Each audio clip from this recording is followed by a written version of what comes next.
I always say smart people aren't too smart, and you guys are about as dumb as a bag of hammers for doing this. This is what I think about Crown Royal. That's what they could do. And I think everyone else should do the same thing. Start supporting companies that make whiskey here by Ontario people. That's what we need to do, is support each other. That was Ontario Premier Doug Ford's response today to news that a whiskey distiller, is shuttering a bottling plant in the province to move production to the States. Just the latest in the trade war U.S. President Donald Trump launched last winter. Much of that tariff regime, Trump's tariff regime, was deemed illegal by a U.S. federal appeals court late last week. But just this afternoon, the president signaled he's ready to take his fight to the Supreme Court as soon as tomorrow. Now it's going to the Supreme Court. Now we're going to be asking for early admittance. We're going tomorrow, and we're going to ask for expedited ruling. Those developments come as Prime Minister Mark Carney is set to huddle his cabinet at a retreat tomorrow in the Greater Toronto area. With all that, for the first time this season, let's bring in our front bench. With me tonight, former senior advisor to the Liberal Ontario governments of Dalton McGuinty and Kathleen Wynne. Dan Moulton is here. He's now a partner with Crestview Strategy. Larissa Waller is the founder of Henley Strategies. She's a former head of communications as well for Ontario's Conservative Premier Doug Ford, who you just heard. Kathleen Monk is the former director of communications to the late Jack Layton. She's now the principal owner of Monk & Associates. And rounding us out, Laura Stone is a Queen's Park reporter for the Globe and Mail. Hi, everybody. Hey there. Good to see you, Hi. Laura. I thought two things today as I listened to Doug Ford. Like, first, thank goodness for those of us on TV that he talks, because he gives us clips every single day. But at the same time, like, I think the emotion of it struck Canadians. At the same time, it's a little kind of depressed. It feels like this is what we're left with to like, this is the state of our response right now. Like, we literally have to be like dumping out a bottle as these companies do exactly what Trump wants them to. Yeah, I mean, just a trickle of Crown Royal over 3 or 4 awkward minutes. Look, I mean, I think it's significant, one, that the Premier, he's making these comments unprompted, right? I mean, this isn't in response to questions, and no one's asking him about the tariffs. He's just coming up with this himself. And I think it is a genuine moment for him. And I think it certainly plays well to a domestic audience. And you've seen kind of his viral moments on CNN and trying to, fight back against the Americans through their own channels. I'm not convinced that really is having an impact to an American audience. I think it's playing well for him domestically. But look, I mean, Canada's in a tough spot right now. And I think it was significant that the Premier made some comments that I think you could potentially attribute to criticism of Mark Carney, even though he's always said he stands with the Prime Minister.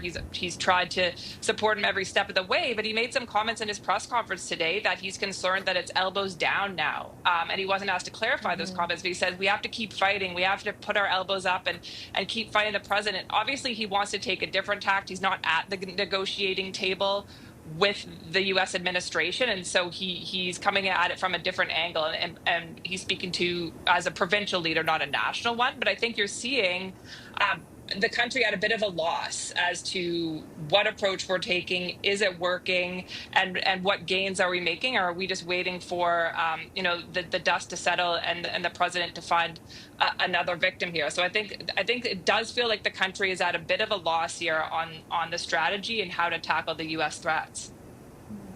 What do you think politically at this point in time, Kathleen, after the summer that means for the federal government? Because there has been certainly an evolution of approach. The justification is we have a relatively better deal. It's not good, but it's relatively better versus other countries. And the we did what we had to do basically to keep the negotiations going, and it's complex. How much leeway do you think Canadians are giving the government, given that it is different than what we heard a few months ago? Yeah, well, first of all, I don't think that, Canadians are going to, clock their counting down Carney, frankly, on when he's going to get the deal. But this summer was significant in the sense that we blew past the August 1st deadline, right? We basically rolled back the retaliatory tariffs. And even if this, appeal to the Supreme Court and there is a reversal of the IEEPA tariffs, we're still going to be stuck with the really bad tariffs, which are the 232 tariffs. So I think that Laura's right that actually I noticed today in Ford's presser and Premier Ford's Ford's presser that he was a little bit frustrated. You know, he not only kind of took some punches by saying, you know, we got to get fists up and elbows up and stop fighting. He actually also recycled some old hits on Carney and the Liberal government around crime and bail provisions and youth sentencing and Stand Your Ground Act. So it was interesting to see him kind of turn his ire there. But listen, Premier Ford is doing this for a very clear reason. His province is being hit the hardest by these 232 tariffs for sure, and the tariffs that Trump has put on him. Amherst, you know, a very small community in Ontario, 200 jobs, Unifor jobs will be, you know, put off next year if in fact the company goes through on what they said they're going to do and shut down that bottling plant. That's serious ramifications. And basically, Ford is being the pit bull outside of the room, outside of the negotiating room with Trump, and is saying, you know,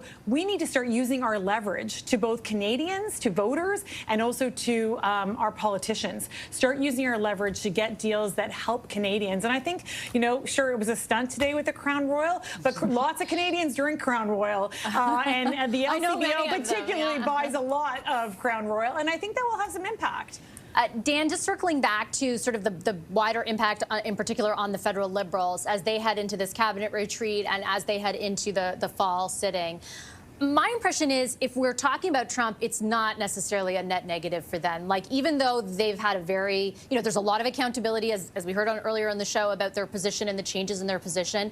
I have the sense that it's other issues that still remain very important for Canadians that they could be more vulnerable on heading into the fall sitting, in particular, like housing, affordability, all the crime, as Kathleen mentioned. What is your vantage point on, from a strategic perspective, how the Liberals view those different issue sets and what you expect from them? Well, I think you're right. I mean, you look at all recent polling, Canadians still think Mark Carney and the Liberals are best positioned to deal with this current challenge, to deal with President Trump, and to negotiate some path forward for our trade relationship. And so when we're talking about those issues, when we're talking about Trump and tariffs and the state of the national economy, it is ground the Liberals are quite confident on and quite comfortable in, and it plays to Mark Carney's administration's strong suits, right? So I agree. I think politically the frame is very good for them there.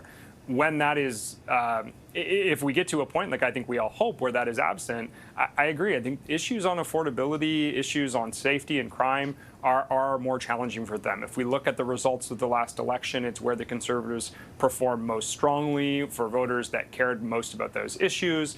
In regions where Canadians were most impacted, Conservatives tended to perform very well. And I think that one of the key lessons for the government as they deal with these big macroeconomic issues, as they deal with trade, as they deal with getting major projects built, as they deal with increasing defense spending, as they deal with right-sizing the federal government and decreasing spending, all of those are massive issues, really complex challenges for this government that kind of also have to keep an eye on costs and keeping costs down and trying to do things that show progress on that. We saw some of that from the government this summer with the bridge toll, the Confederation bridge toll, and cutting that cost. I think they're looking and they're hungry right now for more actions like that that can reduce costs for Canadians directly in the short term, so they can demonstrate some progress on that, because that is a politically more challenging territory for them and still the top issue for a lot of Canadians in important political regions in this country.